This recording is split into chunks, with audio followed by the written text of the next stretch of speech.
Welcome to the Counterweight podcast. I am Doug Rogers, Chief Revenue Officer and Managing Partner for Waypoint Healthcare Solutions. And I'm joined weekly by my co-host, James Canary, founder and owner of the Upper Right Corner. Together, we are focused on speaking to and learning from growth leaders across the healthcare space about their journeys and lessons learned. James and I want to explore how growth leaders manage this tension, not only for their teams, but also with their leaders and in many cases, board members and investors. We will discuss with our guests the career journey they have been on, key influences that helped them put them into the position they are today. We will talk about successes and challenges, what they learned from these events for themselves and for their teams. Join us each week for a new episode with our guest. You can find us on Apple Podcasts, Spotify, YouTube, Instagram, and LinkedIn under the name The Counterweight Podcast. Subscribe, like, follow, and give us feedback as we go along. Now on to the show.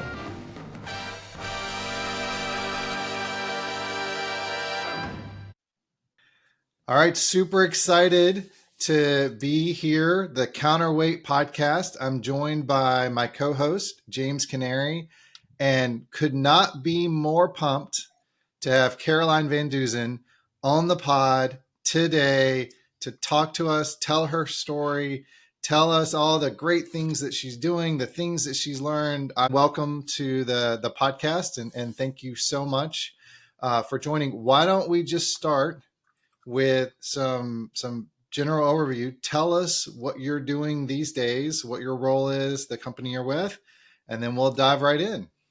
Yeah, thank you so much for having me. Super fun. My name is Caroline VanDeusen. I am VP of Strategic Partnerships for ModRN Health. We are a health tech growth phase company. We operate out of Overland Park. Welcome, Caroline. And would you briefly just describe what ModRN Health is about? Sure, absolutely. So we are a growth phase health tech company. We are a concierge healthcare provider. So we assign for every member, which is a user, a patient, a concierge level registered nurse and physician to help you with any of your primary and urgent care needs. We work and do our best to serve members in person at the work site and then extend that healthcare 24/7 via our proprietary technology platform. So we're unique in the fact that we operate outside of traditional health insurance. So there's no claims filed in what we do.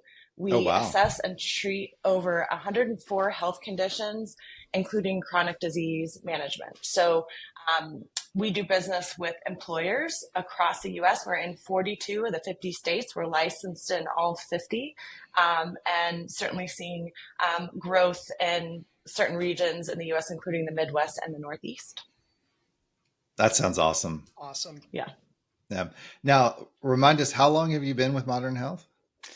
So I've been with ModRN Health 2 years. Okay.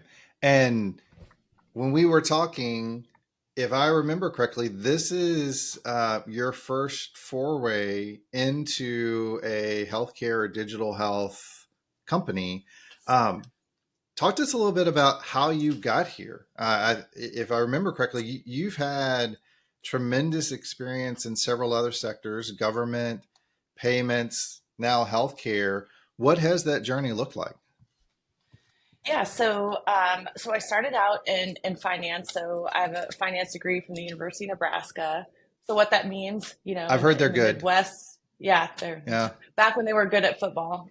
That's right. So right, so in the Midwest, that really means kind of glorified accounting jobs, right? Banking and insurance. I did step away from the workforce for about 12 years. I had 3 kids. And then when I went back to the workforce, I had a finance job in technology. So I was up in Indianapolis. I was finance administrator for state web portal. And that's how I cut my teeth in tech. And I really never looked back. From there, worked for a tech Canadian tech M&A entity that really grew primarily by acquisition. So being part of the growth team, doing due diligence on companies to acquire. That's how, I was living in Kansas City at the time. That's how I was exposed and started doing homework on kind of the startup and tech companies here in Kansas City. And then hopped on board to Pay It, which was a great Kansas City success story. Yeah, rocket ship. And and then had a partial acquisition there in 2019. Was looking for my next adventure, and then spent some time at Casey Rice Venture Fund, and then led the investment and due diligence on ModRN Health. And now I'm here. So healthcare has always fascinated me. I'm personally interested in health and wellness. My mother is a retired registered nurse, and I was just really inspired by the CEO, Carissa Hutchinson, and the COO, Derek Sherry. They're awesome leaders and founders, and couldn't wait to jump on board and help them fulfill their mission. Yeah, that sounds like a great journey. Now, we didn't actually have the chance to work together, but we both have shared experience. You were at, as you said, a state web portal in Indianapolis that was part of a company called NIC that was based out of Olathe. You ended up going to, as you said, the Canadian Payments Company. Not long after that, I joined NIC. I seem to recall that's one of the places where you really first got your start in more of a sales or client-facing role. So as you mentioned, right, you were doing finance, and then I think you came to, do I remember this correctly? You came to the Metro. You came to Kansas City Metro with NIC and started doing some partnership or sales work with them. Is that correct? That's correct. So that was my first foray really into business development or sales, and really grateful and fortunate for that experience. So, but it was my first experience in, a growth role, and it was great. I immediately loved it. It was essentially a very small kind of business unit at NIC. Helped grow it to the fifth largest revenue generating business unit. There was about 26 business units there at NIC when I was there, and we helped get them there, which was exciting. So again, cut my teeth. There wasn't a lot of sales process there, as you know, so I developed my own. I cold called a lot. And it was just really fun to put deals together and find new business. It was really exciting. So I was going to ask, what was it like shifting from the investor side, right, where you had your investor hat on and you were looking at growth levers and you were presumably looking at growth targets and maybe even setting growth targets, to being the one that now has to execute on that? What was that like for you to transition? Yeah. So I would say having the finance background, it has really set the tone for my kind of sales or business development job, because I look at everything through a lens of not all new projects are good. Just because you're going to hit a sales goal, you're going to make commission yourself, doesn't mean it's a great project for the company. And so looking at everything through a finance lens, which is, profit margins, essentially, operationally, what's going to happen to the company if you bring in that business? Is that project too small and you're going to waste the company's time and energy, or is it too big and it's going to bring your company to its knees? Either one of those things can happen. So looking at growth and sales from a finance perspective is important. Being on the investor side is, it just gives you this enormous sense of empathy. So when you're you're looking at these acquisition targets or investment targets, you just have, I had this enormous sense of empathy for, I know how hard it is. I know how hard it is to land those deals and how important they are. And then how do you manage those deals and those clients once you get them is outrageously important too. It's really telling for a new business unit. or new company. And Doug, I think my experience at NIC would be considered kind of entrepreneurship. It was super fun growing a business unit with the backing of a very healthy publicly traded company, but still new. And so again, I think being on the investor side just gives you this huge, sense of empathy for how hard it is. Yeah. Caroline, you talked this transition from finance into sales, if you will. And to your point, one of the great things about NIC, and we say was NIC because NIC now has been bought by Tyler Technologies, one of the largest GovTech acquisitions in all of GovTech ever, which is super awesome. Right. But one of the great things was that there was a lot of entrepreneurial opportunity. A lot of different state enterprises, and then things that were growing from the center out, if you will. You were certainly a part of that on the payment side. How did you teach yourself to do a role that's candidly very different than sitting at a desk, thinking about spreadsheets, giving people guidance around where the dollars and cents are going to go? I'm probably completely simplifying the finance side of this, but that juxtaposition to, and you use one of the phrases that I just love, you cold called a bunch of people. How did you teach yourself that? Like, what did you do to really just understand and find what's the process that worked for you? I mean, I didn't want to get fired. That is a great motivator. That is a great motivator. I was like, this is cool. This is cool. And I really like this opportunity. This is awesome, but I've never sold anything in my life. And I don't want them to show me the door in 12 months because I've done nothing. To be fair, they were extremely patient and supportive. So I would say in my operational roles, on more than one occasion, I would have other parts of the company say, can you come to a meeting? Can you come to a meeting and explain that? So it started out with really being able to boil down complex operational processes or products and explain them to clients. That's how it started. So I really think enterprise sales in technology, in healthcare, and banking is all about really helping folks that it's not their day job. They spend a sliver of their day trying to understand something and boil these really complex concepts down to the whiteboard level and helping them along their way more in a consultative way. So that's kind of how I got started going to client-facing meetings. They would just drag me along and say, can you explain this? Sure. And so that's how it started. And then when I was at NIC, I have a horrible short-term memory. I can't tell you what I ate for breakfast yesterday. So I'm a huge proponent of CRM.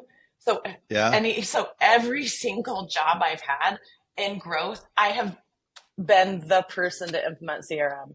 It's horrific. It's not fun, but I mean, that digital Rolodex and then accountability for the team and able to measure your growth. I think, I'm used to finance where you're measuring everything and you're reporting on everything all the time. So in business development, that was the first thing I did, Doug, and you can relate. I mean, I was at NIC and I was like, what's your sales? So I didn't understand. So I went out and did my homework. I said, what's your sales process? That sales team was awesome. They grew that company. They put the company on the map. And they're like, what are you talking about? We go to conferences and hang out. I'm like, oh. So I have to do something a little bit more buttoned up for me because otherwise I'll get totally distracted. So they had a Microsoft Dynamics license. And I just used it for myself and worked with an engineer. And then Salesforce, HubSpot, you name them. I've always been that person, which is really sales operations. But when you're at a startup, you do everything. So that where does that come from? Because I'm hearing you say you can go in and figure stuff out. You're not afraid to roll up your sleeves and go try to figure out a process or a technical thing. Where does that come from? Is that something you learned growing up? Is it genetic? I mean, talk about that a little bit. Yeah, I think it's both. I think personality types are a combo of nature and nurture. I very much take after my paternal grandmother, who I believe, who she lost her husband at a very young age, and she had 5 little kids. Oh, wow. And she went and she was a OB nurse, and she'd go deliver babies at night and then raise her own children during the day. And so I think that's the genetic cloth from which I am cut. And I also love science like she did. And I like to, grow lilac bushes in my yard. And so I do think genetically that's probably where I'm from. And then when I was little, I was kind of like, my brother's 8 years older than me. And so I was left alone a lot. And so, I think I'd go outside, I'd find things to do, and I'd find people to play with, climb trees. And so I think it's that combination of kind of nature and nurture. I think there's certainly is so much power in the things that we get from our family. And I loved how you phrased this, Caroline, the nature versus nurture, because certainly there is that nature aspect that you just described. You've got a personality, you have an example, a barometer that you've seen in your own life, and you have managed to soak that up. But we can't devalue the nurture part, which is you have to grow that, you have to develop that. And I think we certainly, you've shown that you've been able to do that through the success that you've seen throughout your career. But I think it's absolutely fascinating how you wrapped your arms around those core skills and then built on top of that something that was really new. And as you transitioned into a sales role, I want to go back, and we're not trying to overly fixate on the role there at NIC, but one last thing that you talked about that I just think was super cool, the way you described engaging with the team and part of the value that you brought. You talked about, hey, I'm the person, I'd go up and they would have me draw technology on a whiteboard. What I really heard from this, and guide me if you think I'm off base here, you were really practicing consultative sales process. You were helping them, not both your teams and the client, understand problem and solutions, not shoving a solution down their throat. Is that fair to say? For sure. Yeah. For sure. Yeah. How do you think that has then served as you've gone into other roles? Because you transitioned out of NIC, you went into a broader payment sales role, as you said, with a Canadian company. And then, my golly, I mean, pay it absolutely on a rocket ship. But when you joined them, they were still like really small. I had probably a couple of county contracts, maybe the state of Kansas, if I remember correctly, right? Y'all were still at the kind of the early stages. Yeah. Right. And it's incredible how even at an early phase startup, as both of you I'm sure are aware, it's really founder sales. Yeah. Right. So you're the salesperson, but you're kind of there for posterity. They're talking to their board saying, yeah, we have a sales team. We hired someone we think is going to work. You never know. Darren Sinkler is a really good friend. He's now Chief Revenue Officer over at Bungie. He was at RX Savings. He's a neighbor and a good friend. We talk about this a lot, is what makes a good salesperson. How do you hire? How do you nurture people and train them? But when you're at a startup, I mean, you're hoping that you're going to hire very deliberately and then hope that they work out. They may or may not. Just because someone brings a Rolodex, that's not a silver bullet. Yeah. No. And, they could come from outside the industry and be okay.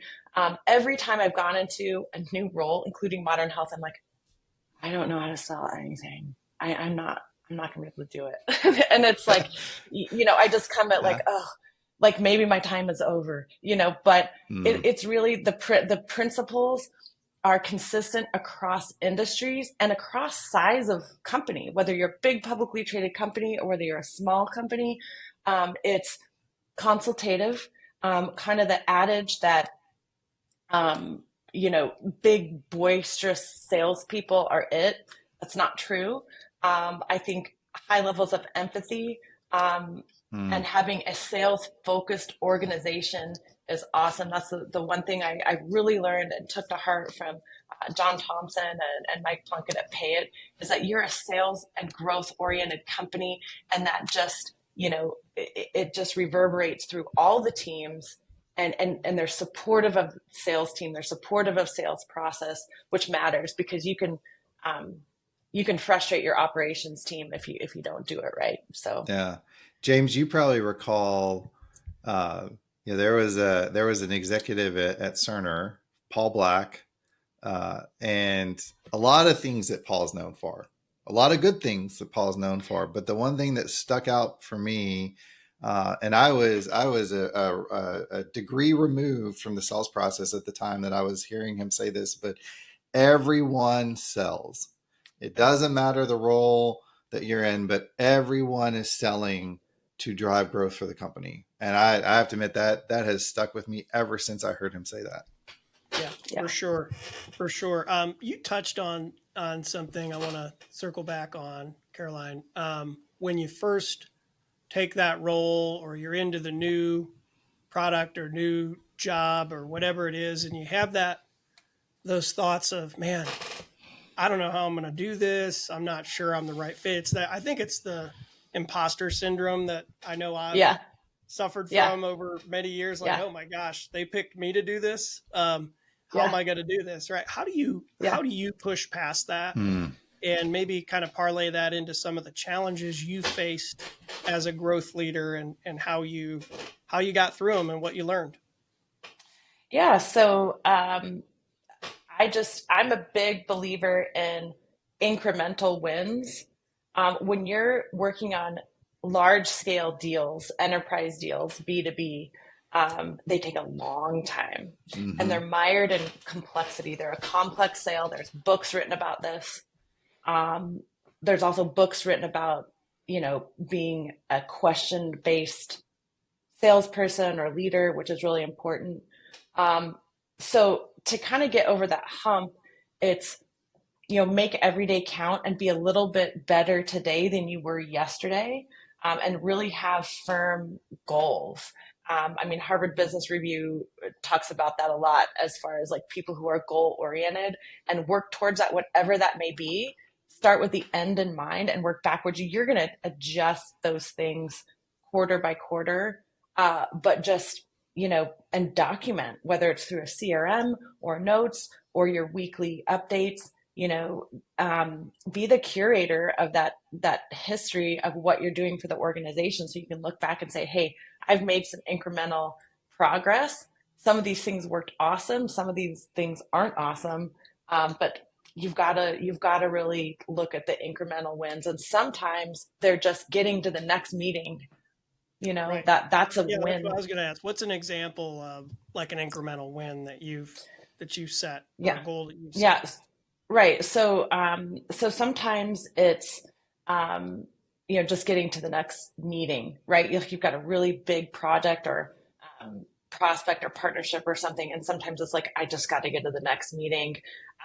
And so just taking things as they come. And then, and also with teams, when you are working with other counterparts, it's, I would say, involving them in the process and the kind of goal setting. So you're all kind of working towards the same thing, and everyone kind of understands, what their action plan is. Yeah. That's great advice. So that it sounds like there's a striking that balance between relationships. And we have a saying in my consulting world of, people are not your most valuable asset. Relationships are. Obviously, we can't have relationships without people. It's those relationships that make companies run and grow. It's why customers buy. They buy from people they like and that they trust. So relationships are key. So there's that balance between allowing or enabling and empowering people to foster and build those relationships, and yet also have some process around that. So not too much, because if you have too much process, you're gonna over-engineer it, like you said. And yet, if you don't have any process, then it becomes this, well, where are we? We have a great relationship. Oh, things feel good. Well, how's this going to happen? Yeah. Right. So James, super interested in the like 5 voices thing. Can you have more than 5? Can you have less than 5? Well, so it's based on, you're probably familiar with Myers-Briggs. You ever done your Myers-Briggs? Do you remember what you are? Most people don't. If they've done Myers-Briggs, I think I was a ENTJ or, right? Do you remember your 4 letters? Apparently I'm like, just took it. Apparently I'm a commander. And you know what that is? Yeah. Yeah. So that's a different index, but yeah, similar thoughts, right? So you've got all 5 inside of you. That doesn't make me feel good. Because it means I'm like high and to the right. And I don't know that totally fits. You're never one thing. I mean, here's the thing I would say, and I'm sure you're never one voice. You're not defined by one thing. You may have a dominant tendency, and those tendencies come from nature and nurture and choice. So the third part is choice, right? It's how you choose to show up. So, you've got certain things that you're naturally good at, like process. There are times where you need to turn that up, and there are times where you need to turn that down and increase your empathy and relational and those other things. And so, it's in all of us. It's a matter of, as a mature leader, how do we pull the right voice out at the right time? Oh, interesting. Yeah, it's absolutely fascinating. And, like anything, it's a way to both look outward and look inward and understand how you find balance.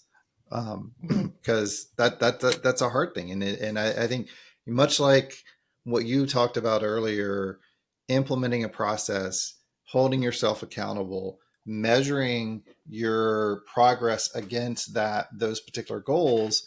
If we don't do that same thing with ourselves, then we don't really understand where we have blind spots or weak spots that would make us a better sales professional, our executive, our leader, our friend, whatever that dynamic may be. Caroline, I want to transition for a moment. I think you have one of probably the more unique perspectives of people that we have within our network. And that is that you've sat in several different seats. Obviously we talked about your origin story, if you will, from a career perspective in finance. Then you transitioned into a business development partnership sales role, and the dynamic as you've grown in that particular career, if you will. But you spent time on the investor side. So with a VC firm here in Kansas City that really focuses on Kansas City or Kansas City connected companies, which is a fantastic mission statement. I love that we have that concept here. And obviously you talked about that being one of the ways that you got introduced to ModRN Health. I just would be curious, as you sat on the other side, as you were listening to companies, going in, talking to companies, probably in all kinds of industries, what were some of the things that you saw that were indicative of what you felt like would bring success? And not necessarily from a business model, but just from a personality or knowledge base or what have you. You're right, Doug. We were a diverse fund from the standpoint, our thesis was geographical location. So we invested in health tech, gov tech, insure tech, transportation. So saw lots of different industries, SaaS-based technology, obviously.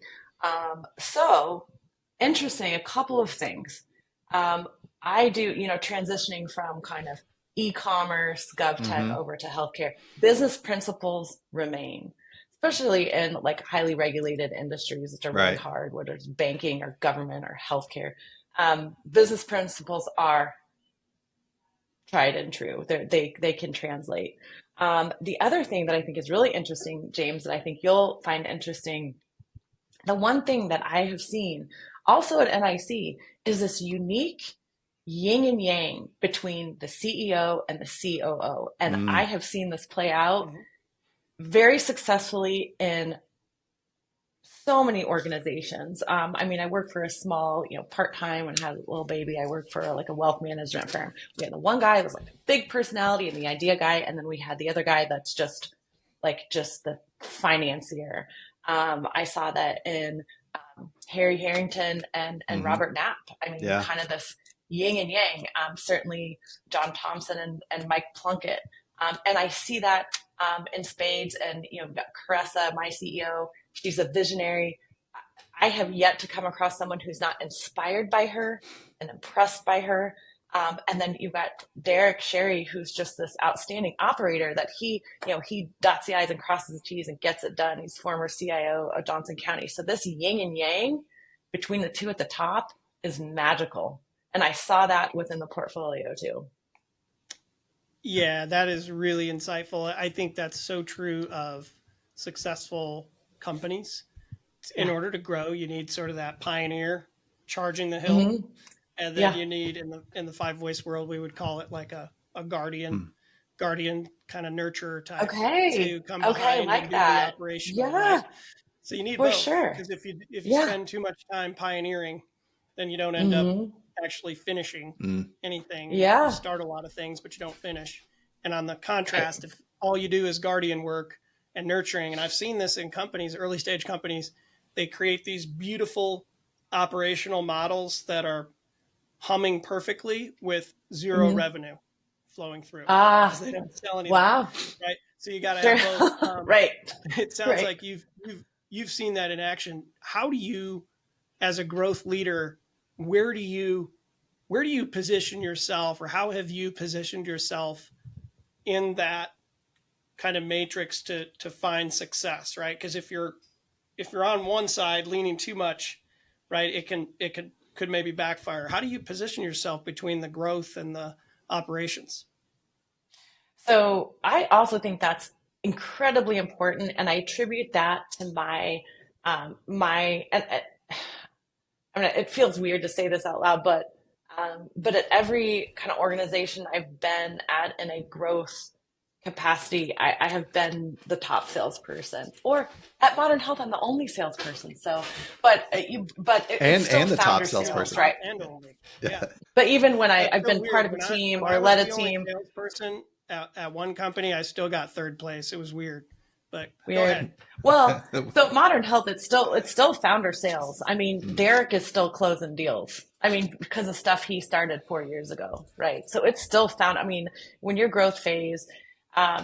So being part of teams and, being a team lead or what have you, I certainly attribute my success, in a sales capacity to my understanding of operations. I think that salespeople need to spend time on I call it the other side of the house, and see how hard engineers work, how hard clinicians work, how hard client managers work, that this stuff that you're bringing into the company, big or small, how that's going to impact other people. And that also means bringing them over to your side of the house, because they think, oh, well, salespeople just go out to dinner. All they do is go out to dinner and go to parties, and like that's not true either. And so I love showing operations what sales does, because they take the stuff, they're making the sausage over here, and we get to make it look really great and really pretty and really exciting, and it's like their work, all tied up in a bow. So I love that crossover. And again, it's that empathy for operations, that if I bring in this little crappy project, they're going to spend a lot of work on it and they're going to be annoyed by it. If I bring in a project that's too big to bring them to their knees, and they're not going to see their family for 3 months. So that empathy of finding those projects that are just right for the timing of the size of your company, with operations in mind. So I think it's super important to kind of see both. I feel like that's a really great observation, and I'm gonna add just a different, or not a different flavor, but a slightly different phrasing around it, which is put yourself in somebody else's shoes. And I know as I've gone throughout my career, what I have consistently heard from my counterparts, the chief product officer or the CTO or even the marketing team, which is the sales team, there's a mental or a perspective that the sales team goes and sells and does whatever they can to do the sell. And everything's always directly equated to, well, you're going to get your commission. So you're doing whatever you can to get your commission, and you wash your hands and you throw it over and you don't understand what we do, what we go through, what we have to either pick up the pieces or what we're doing to support you. And one, I actually don't believe that is true. I think that is a perspective that people have because they don't necessarily put themselves in the salesperson's shoes. But I also believe that the fastest way to dispel that is exactly what you just said. Go spend time with them, sit with them, hear their problems, and then let them hear you articulate their problems, but in a way that a client or prospect can understand, that then drives a better outcome for what you're trying to sell. For sure. Do you have a favorite podcast that you're listening to right now? Business-wise, no. When I was on the investor side, I listened to a ton of VC and growth. No podcast right now, just this one. That's good answer. Yeah. But a lot of the soon healthcare, to be number one. That's right. A lot of the healthcare stuff, just industry news is coming by way of video. I'm watching a lot of video, and the big kind of players in the market are putting out a lot of video content on their own websites. So, do you have a go-to business book that you recommend? Yeah, a few. And they're the Intangibles of Leadership. I don't think anyone's ever. Have you heard of it, Doug?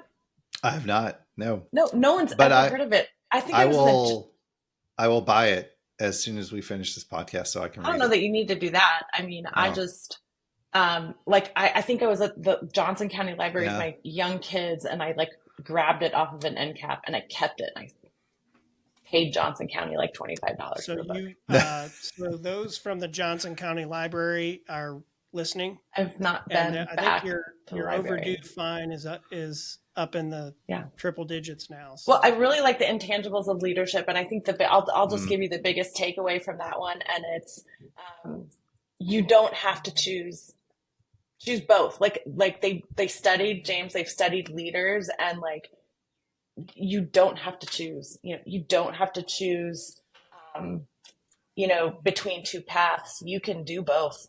You can do both at the same time. You can operate in parallel. You don't have to choose. And a lot of times decisions will make themselves over time. Choose both. Choose all three. I think that's powerful advice. We are going to put the book title, the picture of the book, and where you can find it in the show notes. Certainly encourage people to go read it. I'm sure you'll get a ton of value. I'm curious, Caroline, not just your lived experience, but then the things that you have ingested over your career. As you look at other people, whether you're in a hiring role or you are evaluating someone on behalf of another team, et cetera, I'd be interested just to get your perspective. What are the things that you look for in someone else when, especially if they're earlier in their career, that says, hey, I think this person has a real shot to be successful? Sure. And obviously different skill sets and personality types are going to vary depending on the role, whether it's, so for growth, it's sales operations versus, a proposal writer versus a sales engineer versus that hunter that's going to go out and find a new business. So again, I think it's that combo of nature versus nurture, maybe even more nature. And so asking a lot of questions about what they do in their personal time, right, is I feel like it does translate into, how they operate and think, and how do they think about things and solve problems, and also ask, what happens when things don't go right. I think when you're interviewing, people will tend to give, especially younger people that are younger in their career, or they'll give these really blanketed, super nebulous general Mm. answers. So you have to keep asking to pull out details. And so details about, how did you figure that out? How this didn't go well, and how did you deal with it? And if they don't have answers to those, that might indicate a lack of creative thinking, Mm-hmm. or a lack of ability to think on their feet. And you have to disarm people when you're in the interview process, so they feel comfortable telling, well, this is a story from, this is just something that I had go on with my dog last week. That's okay, but just try to figure out how they think and how they operate in the world. That's a very hard thing. That is wise advice. And I just would say to all our listeners, I think, as you work with or evaluate other people, that is probably one of the most salient things that you can do in the interview process is how can you inspect their thought process, not the polished answers, not the words on the resume, but how do they actually think through a problem and then try to solve it? I will say, just a pet peeve of mine, completely separate from the thought process. It is a 90% likelihood that if I interview a person and I do not get a thank you note, they are automatically DQ'd. Wow. And I'm not talking like a handwritten note. Like, that is super special. I love a handwritten note. Are you good with an email? I am good with it. Caroline, I can help you write that.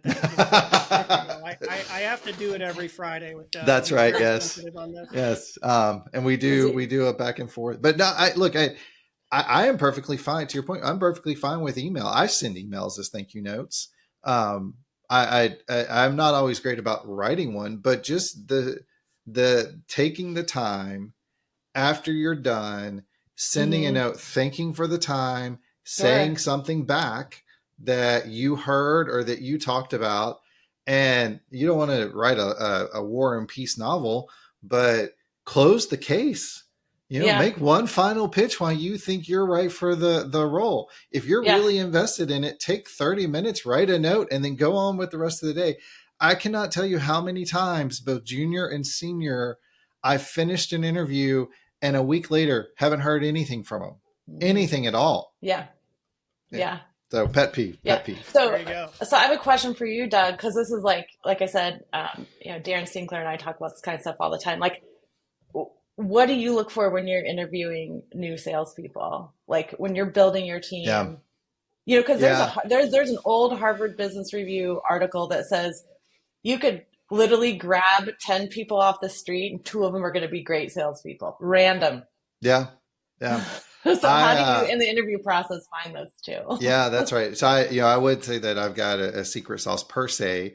And you've articulated some of the things that I think are most important, which is evaluating how they think, understanding their lived experience. And we've talked about this nature versus nurture. I think as much as you can tease that out, because, there are people, and we all know people who are naturally gifted, but don't then invest in their natural gifts to actually make themselves successful. And you've got to look for that in the discussion. And I am a big believer, the resume is a facade. Anyone can make a resume look good. Yes, that's what I ask you. Yeah. I get it. It is the default. You got to have it. It's like oxygen.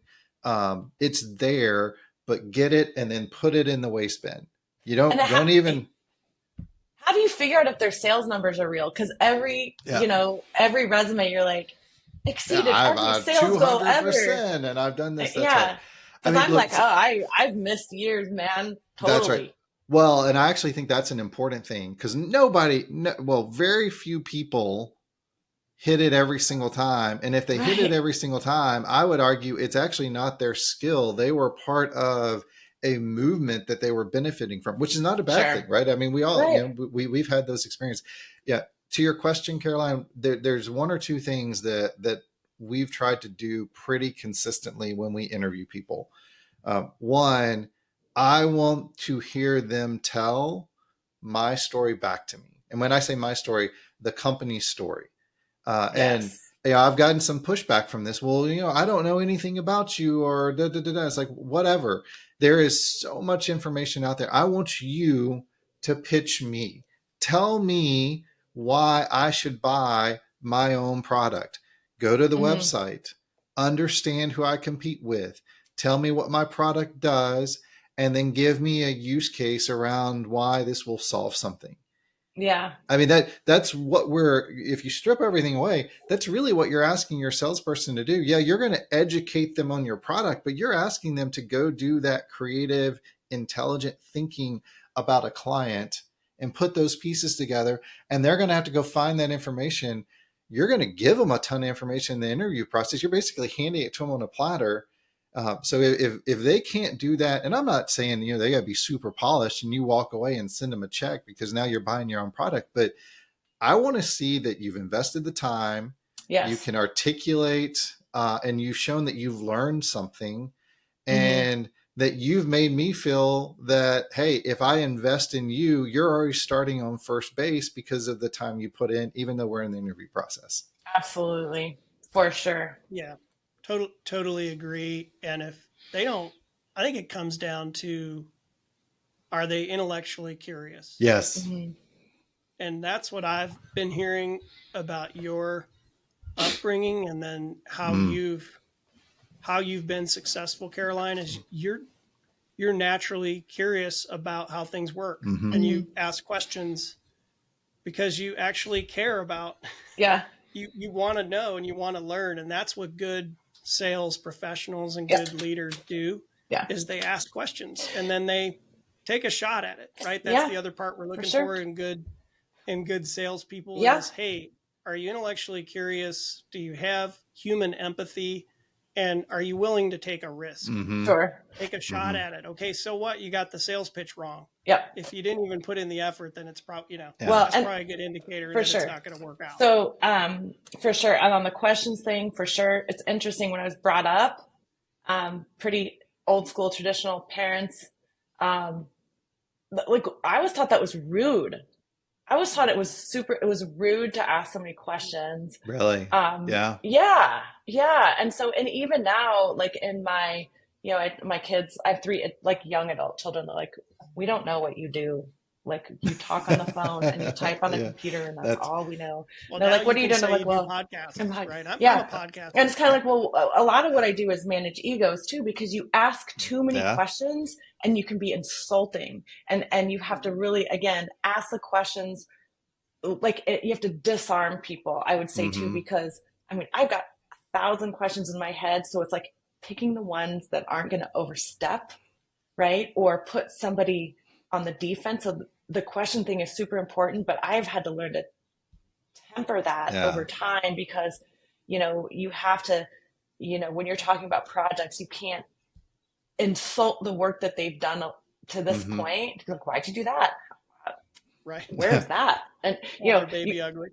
Exactly. So it's a delicate dance, right? And question-based selling is an incredible book as well. And on that, James, I don't know, I'd be curious on your consulting practice, like, do you talk to people you work with about, had some constructive feedback, and my boss is like, you over articulate. Oh my God, I talk too much. Yeah, totally. So I'm constantly like trying to work on that, but seasoned pro. Yeah, we do. And we see that a lot. Yes. I was just thinking about this and the way we frame it up is being interested versus interesting. So as the sales professional or leader, your job is to be interested. Yes. And to ask the questions so that that person can show how interesting they are. So good. That's so, because and that's hard because we like to talk about ourselves. We all have stories. And the way that I learn is I immediately, when I hear something from someone, I immediately want to share my shared or lived experience with that particular topic. Yeah. And I've had to, it's something we all have to work on, of just tempering that down a little bit. Yeah. And then asking more questions about them and making making them the interesting one. Yeah. Absolutely. So important. And it is an art, right? And it takes effort and for sure. And I had seasoned boss, like an OG from like Salesforce. And he came in and this is one of the biggest pitches I've ever given, big meeting, big project. He talked for 27 minutes of the meeting. I mean, I was watching the clock. I'm like, and it was Zoom, so I couldn't kick him. But like 27 minutes, the first 27 minutes. Oh. And so look, enough about me. Let's hear you talk about me now. For the final 3 minutes. Well, I would say, if we go back to the question around what do you look for in an interview, and your statement, how do you know that these sales numbers are real? People benefit. People ride momentums. Yeah. And there are people who are not great who have had great careers. And good point. I actually think that inspecting and having people be willing to articulate, hey, this is when I fell short. I've not hit my number every year, but I would expect that if I was interviewing, the person across the table would actually be really interested. Why did you not? What did you do differently? And how did you put yourself in a better position the next year to do better than the last? Like that's really, I think, what we would want to decipher from that. I'm gonna turn us back for a moment, Caroline, and then bring us home. James has a surprise question. We're gonna put you on the spot. So just we'll tease that for a moment, but I want to bring this back to a little bit of the why of healthcare. And you certainly have had a wonderful set of experiences in different industries, GovTech, payment, financial, investment, et cetera, et cetera. Now you're in healthcare, and you talked earlier about your family experience, your mother being a nurse, et cetera, and just what is the mission that you take from this? What inspires you to do the things you do every day within this particular role, and how do you embody that, if you will, as you go out into the world?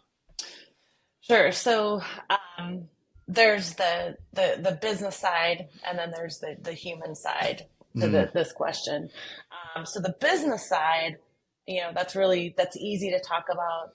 Anybody that pays attention to business news at all reads about how the carriers and healthcare entities are some of the most highly profitable entities in the world, in the stock market and on the private markets. Our healthcare is getting more expensive year over year, yet our disease rates are going up. That makes absolutely no sense. There's no pay more to be sicker. Makes no sense. I mean, and so we're the best healthcare system in the planet. I firmly believe that. I have two people that are outrageously important to me. One family member, one friend that are receiving immunotherapy for cancer, and they're having incredible results. That's and great. And so the innovation in this country is outstanding, but the day-to-day care and lifestyle is just really hampering, and then the corporate aspect is hampering access to healthcare. So again, like you look at the car market, cars are getting more expensive, but they're also getting cooler and more awesome. So healthcare is getting, more expensive, but then harder to access to kind of meet those kind of day-to-day or basic and preventative needs. So that's the business side. And then you see, like what's happening with Heinz and all of those things, all those lawsuits that are happening with Johnson & Johnson. So there's no doubt on the business side of things that this industry is ripe for disruption. So awesome, Casey Digital Drive, kudos to them. I bumped into my investor friend, Jonathan Ellis out of Chicago, and he launched a whole fund. He raised an entire fund to focus on health tech and healthcare, which is, super exciting. So that's the business side. And on the human side, and heard her business model, which can be applied in so many different aspects. It could be direct to consumer. It's business to business. They've done government projects. I mean, it's just a business model that is, can transcend so many different markets. Number one. Number two, my mom is a retired nurse, and I'm from Lincoln, Nebraska, and she was assigned to work at Yankee Hill Brick Factory, at the potato chip factory, at the Goodyear tire plant. Really? And she'd come home and be like, I got to see my guys today. She loved those workers. She loved providing them with healthcare. Now, she was an occupational nurse, which is a different thing than what we're doing, but it's that same, wow, I care about these workers. I care about these people and that's where it's rewarding at ModRN Health. We serve people in 9 industries. That includes professional services and engineering firms. We have a law firm in Charleston, South Carolina. That's our client. But, to provide healthcare to people, shift workers and warehouse workers and manufacturing workers that don't speak English, that the entire healthcare system has left behind, is outrageously rewarding. To onboard a member and they have surgery for cancer the next day. Think about how incredible it is to sell something like that. Oh. It's just, it's really, it's really, really. I would almost go so far as to say that what you are doing and what ModRN Health is doing should be, can be, maybe will be the path forward for how our health system actually becomes better for you and I. Yeah, we hope for everyone around us. Yeah, we hope so. Yeah, that's a powerful statement, without a doubt. James, you've got the surprise question. Okay, here's the big controversial question. You have a big client coming to Kansas City, and they're only here for a short time, and they say, hey, we hear great things about this Kansas City barbecue thing. Where do you take them? I know it's a tough question. Q39. Can't go wrong.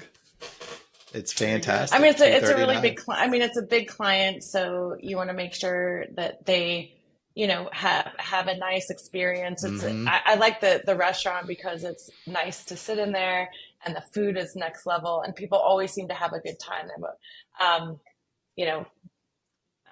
now my most important client are my kids, and then when they come to town they eat at Gates. So that's that's a different that's a different. So that's experience. There you go. I gave you 2 answers. Yeah, that's good. You're keeping 2 places happy. So we receive no endorsements either way. We're working on that. Switzerland, but very helpful. Well, you used a word a couple times or a few times throughout the podcast of outrageously beneficial, outrageously important. This has been outrageously fun. Oh, it has. Caroline. Okay. It has been a privilege to listen and hear your perspective. I know that the people who are listening to this are going to take something from this. They're going to take it forward, and we can't thank you enough. In time to share your insight, your stories, your background, your just motivation for us as leaders and for our audience. So thank you. Caroline, this has been a wonderful experience. Thank you for the time today, and appreciate everything that you shared. Your journey has been amazing. It will continue to be amazing. Sure. Thank you. Yeah, thank you so much. Have a good day. Have a good weekend. All right.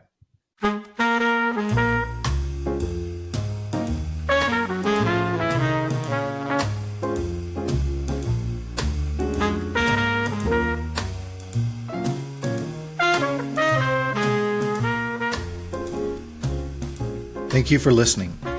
We are excited to bring new episodes out each week. We are incredibly grateful to our guests and our listeners.